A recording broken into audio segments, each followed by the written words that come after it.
Entendes o que estás lendo? O podcast que te leva através das páginas da Bíblia. Livro por livro. Capítulo por capítulo.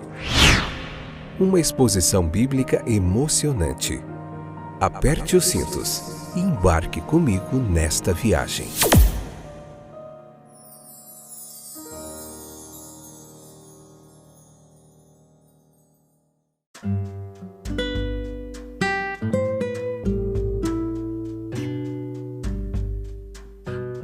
Olá, eu sou o Fábio, estou de volta para nós aprendermos mais um pouquinho da Palavra de Deus. Como vai você? Um abraço, Deus abençoe sua vida, que você seja edificado por esses estudos bíblicos, onde quer que você esteja, nas várias regiões do Brasil, várias regiões do planeta, somente no continente africano não tem gente ouvindo o podcast Entendes o que estás lendo. Nos outros continentes tem pelo menos uma pessoa aí nos ouvindo. Você pode entrar em contato conosco através do Instagram, entendes _ o que estás lendo, através dos streams aí do Spotify, do Google Podcasts, do Breaker, do Radio Public. Tem várias formas de você entrar em contato conosco. Tem o nosso telefone, tem o nosso e-mail também, para você poder entrar em contato aí conosco, a gente poder estar se aproximando mais, beleza? Nós veremos hoje sobre a entrada triunfal de Jesus, João capítulo 12, parte 2, episódio 126, segunda temporada. Vamos lá. Frequentemente, nós consideramos uma ilustração da inconstância popular, o fato daquela multidão, quando Jesus chegar ali, elas começarem a adorá-lo, Hosana, Hosana, que era uma saudação comum aos reis, né?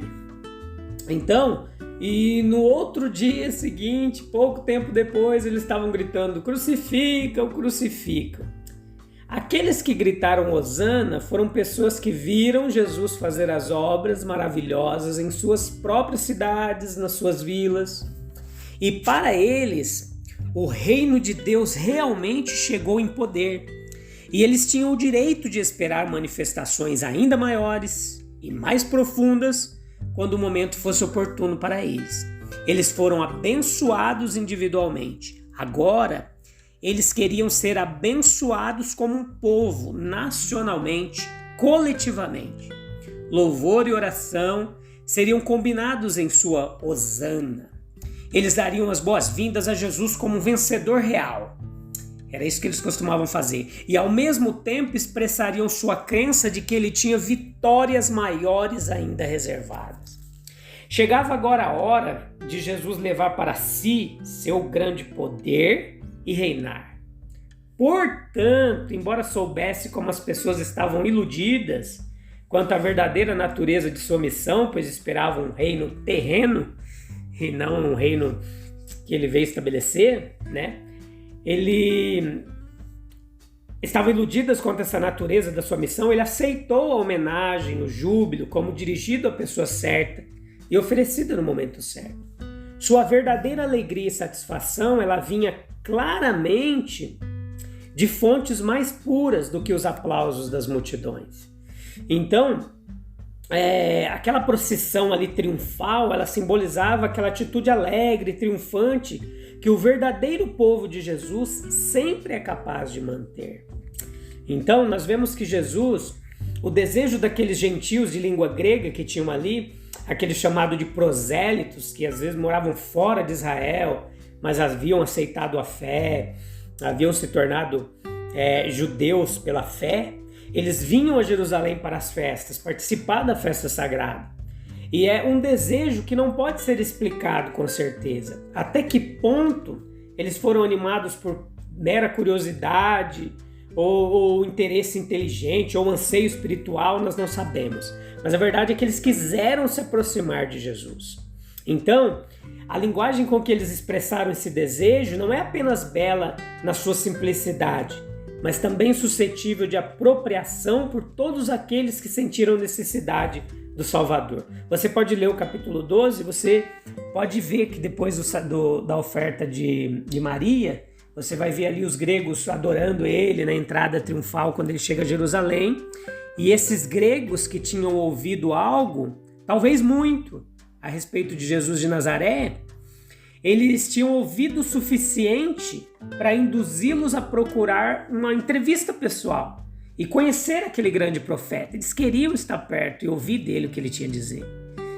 Aquela multidão, ela demonstrou um anseio por conhecer o Salvador divino, pessoal, histórico.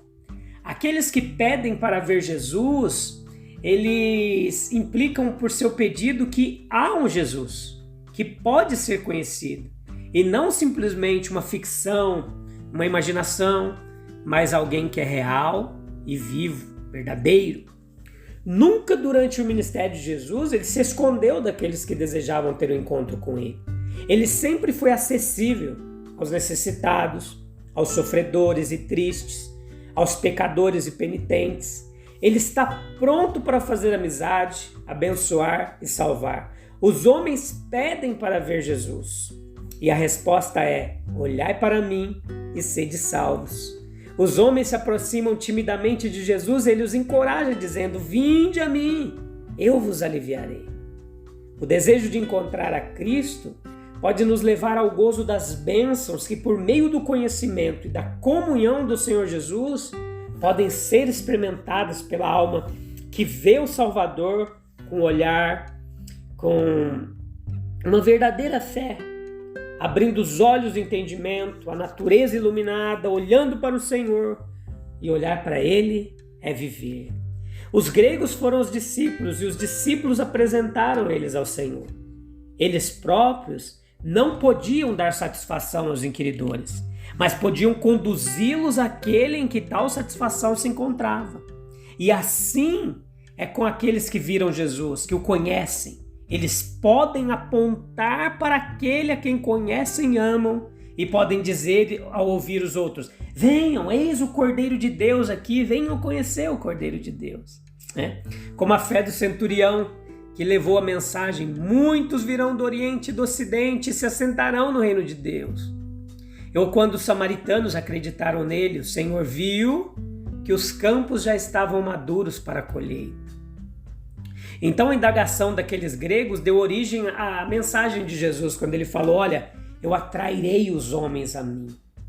Assim como no nascimento de Cristo, os sábios vieram do Oriente ao seu berço, então antes de sua morte, os gregos vieram do Ocidente para a sua cruz. Se o nascimento de nosso Senhor foi na plenitude dos tempos, é razoável acreditar que o mesmo aconteceu com a sua morte. Até então Jesus havia dito: minha hora ainda não chegou. Daí em diante a sua linguagem era: minha hora está próxima, é chegada. Existem grandes e memoráveis horas na história do mundo, na história das nações, como quando um grande ato é aprovado por uma legislatura, quando uma poderosa revolução é realizada e muda o mundo, quando a escravidão cessa, quando a paz é concluída, quando alguma decisão importante sobre política nacional é formada. Portanto, esta hora que se aproximava na vida do Salvador foi aquela para a qual todos os outros se prepararam. Foi predita, profetizada, aguardada e esperada. Essa foi a hora do aparente sucesso dos inimigos de Cristo. Uma conspiração bem-sucedida, aquele inocente foi condenado, e aparentemente a obra de Cristo foi encerrada em fracasso. Mas note que essa foi a hora da humilhação e da dor. Somente Jesus pôde avaliar plenamente a magnitude da crise e a misteriosa importância daquela transação. Era a hora do sacrifício e da redenção, como uma comparação com a semente, O Filho de Deus viu claramente que deveria morrer e ser sepultado, a fim de que se tornasse para a humanidade a fonte da vida eterna e espiritual.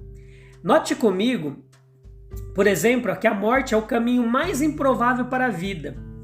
E é estranho uma semente ser enterrada no solo. No entanto, a experiência nos ensina que a dissolução é necessária para a reprodução. A substância do grão se desenvolve, nutre, protege o germe vivo, que por meio do calor, da umidade, dá sinais de vida, cresce, se desenvolve em um pé de milho ou em uma árvore. E se a semente não tivesse sido plantada, ela teria permanecido sozinha e infrutífera. A lei, ela prevalece também no reino moral. Nossa raça obtém seu melhor conhecimento por meio de experiência, progresso, felicidade, virtude, não dos prósperos e pacíficos, mas daqueles cuja vida é uma vida de labuta, resistência, paciência no sofrimento e sacrifício. O maior exemplo disso está no sacrifício do Redentor do mundo, né? Sua vida de trabalho e cansaço foi encerrada por uma morte de vergonha e angústia. Ele entregou seu corpo à cruz e ao túmulo. Toda a sua vida foi uma morte para si mesmo, para o mundo. E ele não se esquivou disso. Essa morte não veio sobre ele por acidente. Ele várias vezes previu e falou sobre ela. A cruz sempre foi uma pedra de tropeço para muitos.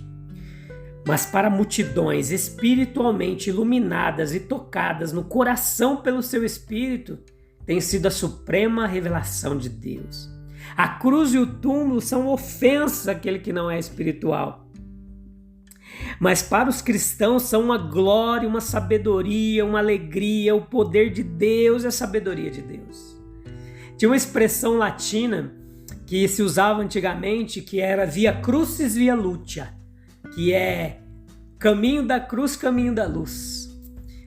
Eles usavam isso, alguns religiosos, contemplando a ressurreição de Cristo, e o caminho da cruz é o caminho da luz, via crucis via lúcia. O corpo de Cristo realmente não viu corrupção, no entanto, o fim de sua vida foi uma correspondência exata com a dissolução da semente. Um grão de trigo se semeado, e sua produção novamente semeada pode com o tempo produzir uma colheita vasta, quase incalculável. Um grão parece jogado fora, mas milhões são colhidos e armazenados. Muitos frutos recompensam a fé do lavrador. Nosso Senhor nos ensina que no reino espiritual, um resultado semelhante segue um processo semelhante.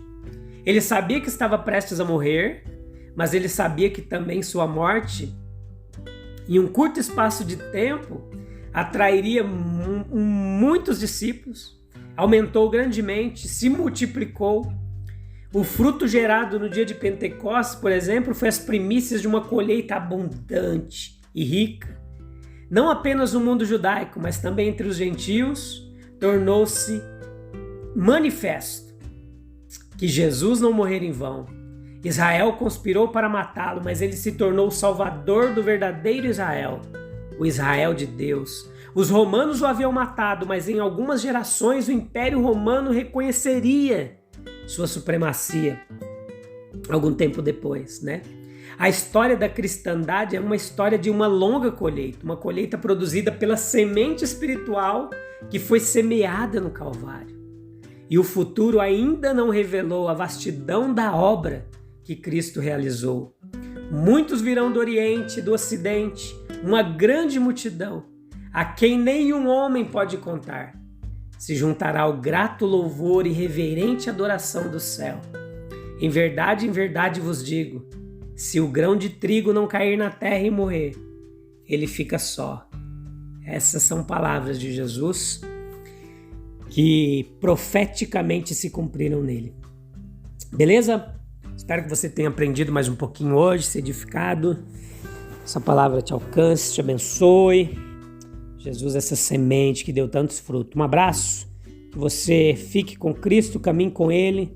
E a gente volta em breve para continuar aprendendo mais da palavra de Deus. Um abraço, tchau, tchau.